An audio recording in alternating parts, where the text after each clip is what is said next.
Hello दोस्तों, तो स्वागत है आपका हमारे YouTube channel education circle with Kamal पर। और आज स्टार्ट करेंगे हम क्वेश्चन नंबर 8। कंटिन्यू हम लोग क्वेश्चन कर रहे हैं ट्रिग्नोमेट्री के एक्सरसाइज 8.1 का क्वेश्चन नंबर आज 8 है।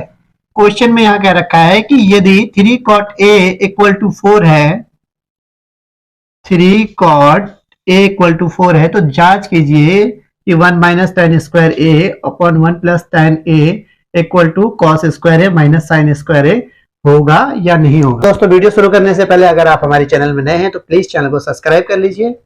एंड चलिए क्वेश्चन करते हैं। तो हमें सिद्ध क्या करना है कि 1 minus tan square A upon 1 plus यह tan स्क्वायर है, tan square A equal to इतना है या नहीं है। तो सबसे पहले हम लोग क्या करेंगे, क्वेश्चन जो हमारा स्टार्ट होगा वो यहां से स्टार्ट होगा। सबसे पहले हम लोग क्या एक समकोण त्रिभुज को ड्रॉ करेंगे जिसमें यहां से cot A इक्वल टू ये 4 है, ये देखिए 3 cot A इक्वल टू 4। अब cot A इक्वल टू 4/3 हो जाएगा, ये मल्टीप्लाई में यहाँ आके डिवाइड में हो जाएगा। तो हम लोग क्या करेंगे, यहाँ पे एक समकोण त्रिभुज हम लोगों ने ड्रॉ कर लिया। इस समकोण त्रिभुज में हम लोग नाम रख लेंगे, ये जो A, यहाँ एंगल जो A दे रखा है इसको ये पॉइंट यहाँ लिखा जाएगा and B, this point 1 is C। और cot A अभी कौन कौन से साइड की वैल्यू है ये हमको कैसे पता चलेगा, हम लोग लाल बट्टे कक्का से फाइंड आउट कर लेंगे। cot यानी साइन cos tan cosec से cot क्या हो जाएगा, आधार बट्टे लंब।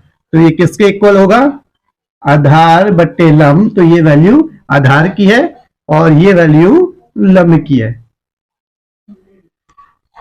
इस प्रकार अब हमको क्या है, कर्ण निकालना पड़ेगा। कर्ण कैसे निकलेगा, देखिए ए बी का whole square equal to A सी का स्क्वायर प्लस बी सी का होल स्क्वायर, यानी कर्ण का स्क्वायर किसके बराबर होता है, उसकी अन्य दो भुजाओं के वर्ग के योग के बराबर होता है।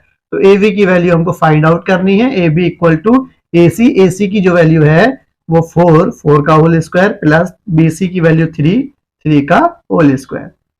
ए बी का होल स्क्वायर इक्वल टू 4 चक्को 16 प्लस 3 तिया 9, और 16 और 9 कितने हो जाएंगे, 16 4 20, 20 और 5 25, यानी 16 और 9 25। ए बी की वैल्यू हम लोग यहां से लेंगे तो स्क्वायर रूट में कन्वर्ट हो जाएगा 25 रूट का। ए बी इक्वल टू यहां से कितना आ जाएगा, 25 किसका स्क्वायर होता है, 5 का स्क्वायर, 5 का स्क्वायर 25, यानी पेयर में से एक निकल जाता है। तो ए बी की वैल्यू कितनी आ गई, 5 आ गई। तो अब हम लोग क्या करेंगे, देखिए क्योंकि हमें सिद्ध करना है कि इतना बराबर इतना है, मतलब इसका मान और इसका मान बराबर है या नहीं है, सिर्फ हमको ये बताना है। तो उसके लिए हमें क्या करना पड़ेगा, tan a की वैल्यू निकालनी पड़ेगी और यहाँ cos a की और sin a की, क्योंकि जब ये वैल्यू निकलेगी तभी तो हम यहाँ रखेंगे। तो सबसे पहले हम लोग निकाल लेते हैं sin a की वैल्यू। sin a की वैल्यू देखिए, sin a क्या होगा, sin यानी लंब बट्टे कर्ण, लंब बट्टे कर्ण इक्वल टू लंब की वैल्यू कितनी है, 3 है और कर्ण की वैल्यू 5 है। cos a की वैल्यू निकाल लेते हैं। देखिए cos a sin cos आधार बट्टे कर्ण हो जाएगा, आधार बट्टे कर्ण इक्वल टू आधार की जो वैल्यू 4 आ जाएगी, कर्ण की वैल्यू 5। तो एक वैल्यू ये हो गई, एक वैल्यू ये हो गई। इसी प्रकार से हम ये tan की यहाँ वैल्यू निकाल लेते हैं। tan a equal to sin cos tan लंब बट्टे आधार, लंब बट्टे आधार, लंब कितना है यहाँ पर परपेंडिकुलर 3 और आधार 4। तो एक ये वैल्यू हमें मिल गई, दूसरी और तीसरी वैल्यू मिल गई जिन्हें हमें यहाँ पुट करना है। अब हम क्या करेंगे, उस पूरे इक्वेशन को इस तरीके से उतार लेंगे। 1 plus tan square a equal to cos square a minus sine square a। यहां वैल्यू रखते हैं, देखिए 1 माइनस tan की वैल्यू कितनी है, tan स्क्वायर यानी 3/4 का whole square upon 1 plus tan की वैल्यू सेम है 3/4 का whole square equal to cos square, cos की वैल्यू कितनी है 4/5 का whole square minus sine square की वैल्यू, यानी साइन की वैल्यू 3/5 और स्क्वायर। हम लोग इसको मिटा लेते हैं। यहां से आगे को अब हम लोग करते हैं, ये देखिए 1 है, 1 माइनस 3/4, जब ये ओपन होगा तो 3 तिया 9 और 4 चक्को 16, यहाँ कुछ नहीं है तो 1 हम लोग मान लेंगे। यहाँ 1 के नीचे कुछ नहीं है हर में, तो 1 मान लिया हम, का मतलब 3 तिया 9 बट्टे 4 चक्को 16 इक्वल टू, इसी प्रकार से इसको हम लोग खोलेंगे। ये देखिए 4 चक्को 16 बट्टे 5 पच्चे 25 माइनस 3 तिया 9 बट्टे 5 पच्चे 25।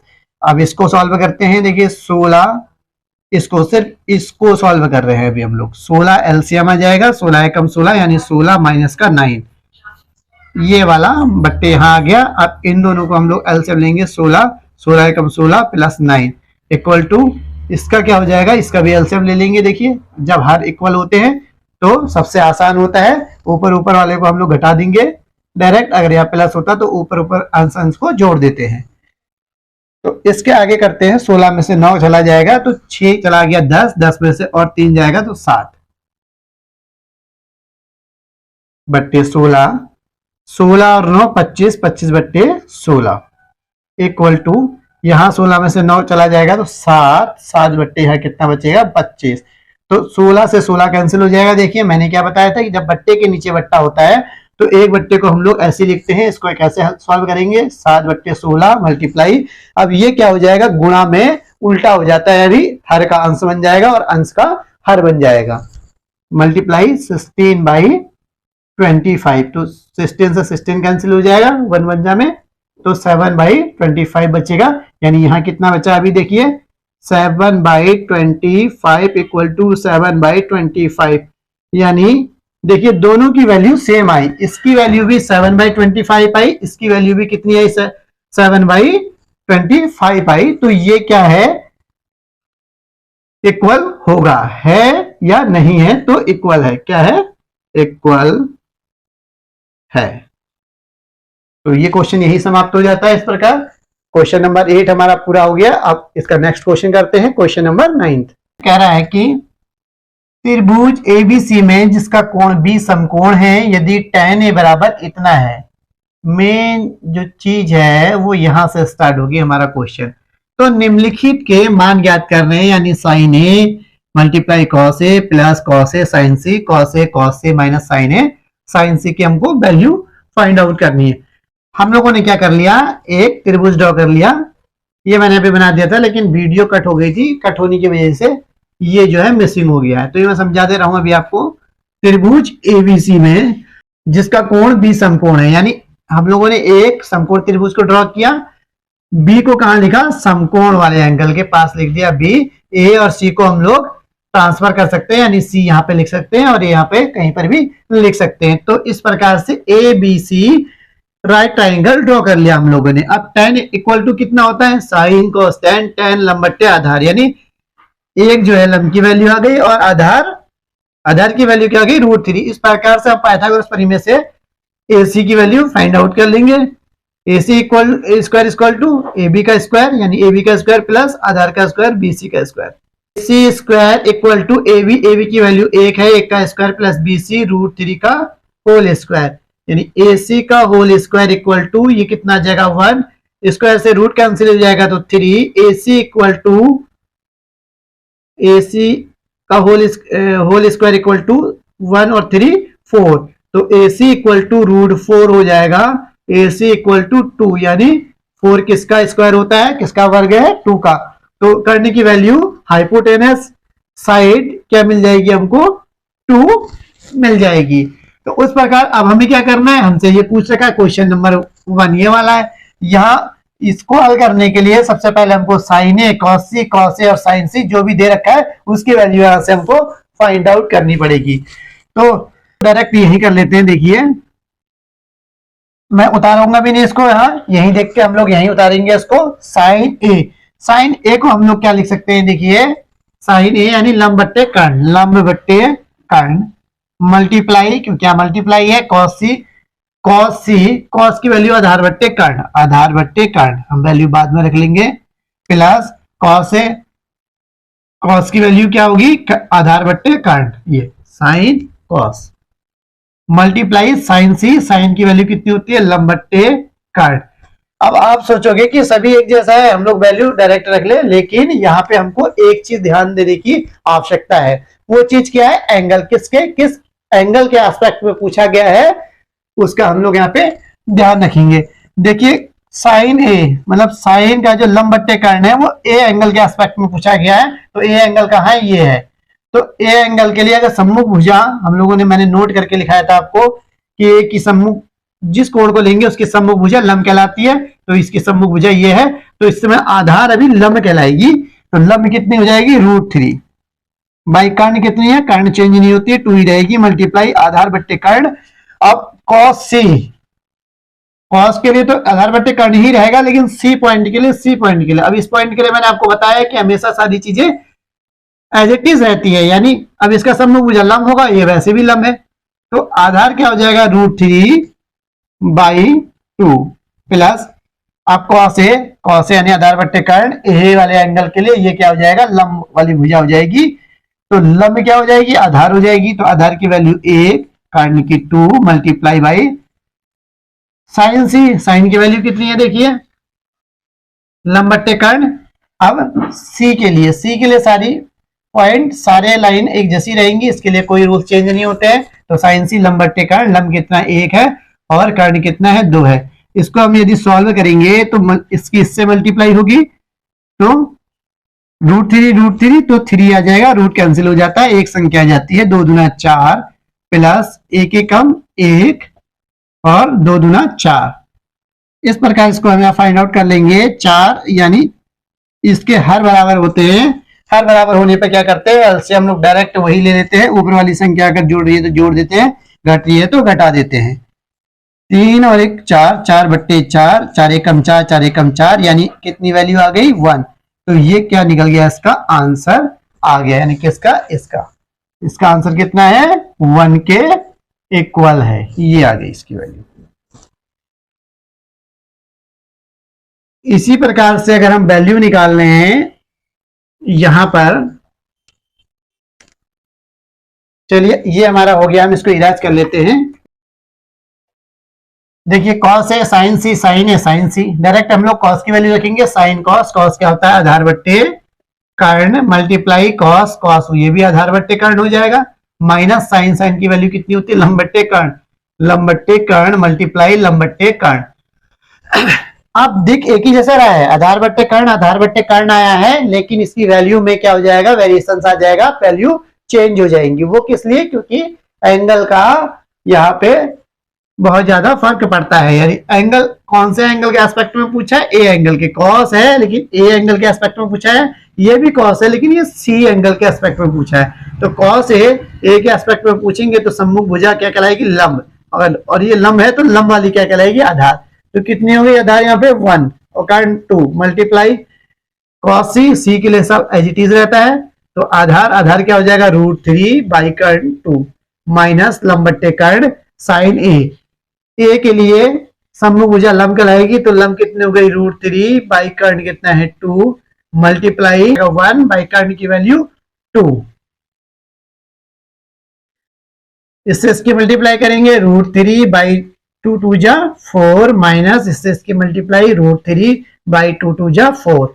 अब हम लोग क्या करेंगे, यहाँ एलसीएम लेंगे, तो √3 माइनस √3, देखिए ये क्या हो रहा है, कट रहा है, इतना करने की हमको आवश्यकता ही नहीं है, सॉरी हम लोग आगे आ गए। देखिए प्लस की और माइनस की संख्या एक जैसी है, तो इससे ये कट जाएगा, तो कितना आ जाएगा 0, यानी इसकी वैल्यू क्या मिल गई हमको, 0 प्राप्त हो गई। इस प्रकार से ये क्वेश्चन भी हमारा सॉल्व हो गया है। अब हम देखते हैं क्वेश्चन नंबर 10, इसका next question number, triangle PQR में जिसका कोण Q समकोण है और PR plus QR equal to 25 centimetre है और PQ इक्वल टू 5 सेंटीमीटर है, तो साइन P cos P और tan P के मान ज्ञात करने हैं। यानी यहाँ पे थोड़ा सा हमको प्रोसेस करना पड़ेगा, वो इसलिए क्योंकि यहाँ पे चीजें डायरेक्ट नहीं दे रखी है। ये बोल रखा है कि त्रिभुज PQR है, PQR में यानी एक समकोण त्रिभुज है, इसका PQR और कोण Q क्या है, समकोण है। तो हम लोगों ने यहाँ ड्रॉ कर लिया, देखिए बना लेते हैं, ये हम लोगों ने एक समकोण त्रिभुज बना लिया। Q क्या है, समकोण है, तो समकोण कहां बनता है, यहां, तो Q यहां रखा जाएगा, P और R आप लोग कहीं पर भी रख सकते हैं। अब यहाँ इन्होंने इनडायरेक्टली दे रखा है, देखिए पी क्यू बराबर, तो पी क्यू इक्वल तो इन्होंने 5 सेंटीमीटर दिया है, बट दूसरी कोई भुजा नहीं दे रखी है, दूसरी भुजा दी है लेकिन वो भी क्या दी है, इनडायरेक्ट वे में दी है, यानी P R plus Q are, यानी पी आर इसको और क्यू आर को, इन दोनों को मिलाएं तो इसका मान दे रखा है 25। अब हम ऐसे कैसे कर सकते हैं कि पी आर की वैल्यू कितनी है या क्यू आर की वैल्यू कितनी है, ये हमको पता कैसे लगेगा। तो हम लोग यहीं से स्टार्ट करते हैं। देखिए सबसे पहले तो हमको ये सॉल्व करना पड़ेगा, उसके बाद जाके ये आंसर निकलेंगे sine P cos P and tan P की। सबसे पहले हमको ये हल करना पड़ेगा। इसके लिए ये समीकरण दे रखा है, यहां से कुछ ना कुछ सॉल्यूशन निकलेगा। देखिए दे रखा है P R plus Q R equal to 25 centimetre. Equation number इसको फर्स्ट मान लेते हैं, इसको बना लेते हैं। इसको क्या बनाएंगे, देखिए पाइथागोरस परिमेय से क्या बन जाएगा, पी आर का स्क्वायर, यह लिखेंगे त्रिभुज पी क्यू आर समकोण, समकोण त्रिभुज पी क्यू आर में, समकोण त्रिभुज पी क्यू आर में पाइथागोरस परिमेय से P R square plus equal P Q का स्क्वायर प्लस क्यू आर का whole square. P R square equal to P Q की वैल्यू कितनी हो जाएगी, 5 का स्क्वायर प्लस क्यू आर का होल स्क्वायर। जिसकी वैल्यू नहीं है उसको एक साइड लिख लेंगे, पी आर का स्क्वायर, इसकी भी वैल्यू नहीं है इसको इधर लेंगे तो माइनस क्यू आर का होल स्क्वायर हो जाएगा इक्वल टू, उधर क्या बचेगा 5 का स्क्वायर यानी 5 5 25। देखिए यहां क्या एक फार्मूला बन रहा है, सर्वसमीका बन रही है, यहां लिखेंगे चूंकि ए स्क्वायर माइनस बी स्क्वायर बराबर कितना होता है, ए प्लस बी और ए माइनस बी, ये क्या है सर्वसमीका है। तो A square minus B square की तरह लग रहा है तो हमको A plus B A minus B में लिख लेंगे, यानी P R plus Q R plus P R minus Q R, इस वे में लिख लिया, A plus B A minus B equal to 25। Equation number, अब इसको सेकेंड में बनाते हैं, यहां से देख लेते हैं। देखिए ये देखिए इक्वेशन नंबर फर्स्ट में P R plus Q are की वैल्यू कितनी रखी है, 25। तो हम P R plus Q are की जगह क्या पुट कर सकते हैं, 25। यहां कितना रखेंगे हम लोग, यहां लिख लेंगे समीकरण 1 से P R plus Q are की का मान रखने पर हम लोगों ने क्या किया, समीकरण नंबर 1 से P R plus Q are की वैल्यू रख देंगे, यहाँ पे कितना आ जाएगा 25 मल्टीप्लाई में ये ऐसे ही बचेगा minus P R minus Q R equal to 25। अब देखिए ये मल्टीप्लाई में है P R minus Q R, bracket यदि खोलते हैं ये 25 इक्वल के इधर लेंगे तो 25 बट्टे 25 हो जाएगा, यानी 25 से कम 25 और 25 से कम 25, तो P R minus Q R equal to कितना हो गया 1। Equation number we can say this equation number second. और इक्वेशन नंबर फर्स्ट पहले ही दे रखी थी, इक्वेशन नंबर सेकेंड हम लोगों ने बना ली है। ये क्या बन गया यदि इसको विलोपन विधि से हम लोग हल कर लेंगे तो हमको किसकी वैल्यू मिल जाएगी, पी आर की भी वैल्यू मिल जाएगी और क्यू आर की भी वैल्यू मिल जाएगी। तो यह पार्टीशन कर देते हैं इसका, एक इस साइड को हल कर लेते हैं। देखिए समीकरण नंबर 1 व 2 को घटाने पर, घटा लेते हैं, जोड़ भी सकते हैं घटा भी सकते हैं क्योंकि दोनों क्या है सिमिलर है। P R plus Q R equal to 25 और समीकरण नंबर 2 क्या है, P R minus Q R equal to 1। घटाने पे चिन्ह क्या आते हैं, चेंज आते हैं, प्लस माइनस हो जाएगा, माइनस प्लस हो जाएगा, प्लस माइनस हो जाएगा, इससे ये कैंसिल हो जाएगा, प्लस प्लस प्लस यानी 2 क्यू आर कितना हो जाएगा 2 Q R equal two plus minus minus 24, 25 में से एक चला जाएगा तो 24 किसका, प्लस का, क्योंकि बड़ी संख्या के सामने क्या है प्लस है। इस प्रकार क्यू आर इक्वल टू 24, ये क्या है गुणा में है, यहाँ आएगा तो क्या आ जाएगा बट्टे में, 2 एकम 2, 2 एकम 2, 2 दूना 4, तो क्यू आर इक्वल टू कितना आ गया 12। तो देखिए एक वैल्यू तो हमको मिल गई क्यू आर की वैल्यू कितनी मिल गई, क्यू आर यानी ये कितना मिल गया, देखिए 12 सेंटीमीटर। इसी प्रकार से ये वैल्यू हम समीकरण नंबर 1 में रख लेते हैं, लिखेंगे क्यू आर का मान समीकरण कितने में, एक में रखने पर। अगर समीकरण नंबर एक में रख दे तो समीकरण नंबर एक क्या है, देखिए P R plus Q are बराबर 25 है। तो P R plus Q are की वैल्यू कितनी है, 12 इक्वल टू 25। तो पी आर इक्वल टू 25, ये प्लस का है, उधर जाएगा तो माइनस का 12। तो जो वैल्यू आ जाएगी पी आर की वो कितनी आ जाएगी, 5 में से 2 गया 3 और 2 में से 1 गया 1 यानी 13। कितनी वैल्यू आ गई, 13। तो ये 13 सेंटीमीटर फाइंड आउट हो गया। अगर हमारा क्वेश्चन यहां तक आ गया तो ये मानिए कि क्वेश्चन हमारा सॉल्व हो गया, क्योंकि अब हमें क्या करना है, सिर्फ वैल्यू पुट कर देनी है। ये वैल्यू कैसे पुट करेंगे, जगह नहीं है यहाँ पे, चलिए हम क्या करते हैं, यही कर देते हैं भाई। या थोड़ा आप लोग एडजस्ट कर लेना, इसको ध्यान से देख लेना। अगर आप लोगों को समझने में दिक्कत होगी तो वीडियो को प्लेबैक करना, फिर देखना, समझ में आ जाएगा। Sine P, sine P. अब साइन की वैल्यू क्या होती है, लंब बट्टे कर्ण, लंब बट्टे कर्ण इक्वल टू पी एंगल के एस्पेक्ट में देखा जा रहा है तो इसकी सम्मुख भुजा क्या कहलाती है, हमेशा लंब कहलाती है। सम्मुख भुजा हमेशा लंब कहलाती है। वैसे देखा जाए तो जनरली ये क्या है, बेस है, यानी आधार वाली लाइन है। बट इस पी एंगल के एस्पेक्ट में 12 जो है, ये वाली जो लाइन सेगमेंट है, इसे क्या बोलेंगे, लंब बोलेंगे। तो लंब कितना हो गया, 12 बट्टे कर्ण कितना हो गया, 13। तो एक वैल्यू तो ये आ गई। दूसरी value cos P, cos P equal to cos, cos में हम देखेंगे आधार बट्टे कर्ण होता है, आधार बट्टे कर्ण equal to P, P point के लिए ये सामने वाला क्या है, लंब हो गया। और जब ये लंब हो जाएगा तो लंब वाला क्या होगा, आधार माना जाएगा। तो आधार पूछ रखा है 5y/13। तो दूसरी वैल्यू ये हमें प्राप्त हो गई। अब tan p की value, p equal to sine cos tan लंब बट्टे आधार। तो p के एस्पेक्ट में ये क्या हो जाएगा, लंब हो जाएगा, यानी 12 और आधार कितना हो जाएगा। अब लंब को, अगर आधार को लंब माना है तो लंब आधार हो जाएगा, यानी 5। तो ये वैल्यू फाइंड आउट हो गई। जो वैल्यू हमसे पूछ रखी थी वो वैल्यू यहां फाइंड आउट हम लोगों ने कर ली है। आज के लिए बस इतना ही। अब मिलते हैं आपसे नेक्स्ट वीडियो में। एंड आपको अगर वीडियो अच्छी लग रही हो तो प्लीज वीडियो को ज्यादा शेयर एंड लाइक कीजिए। एंड चैनल में नए हैं तो चैनल को सब्सक्राइब करना ना भूलें। Thank you.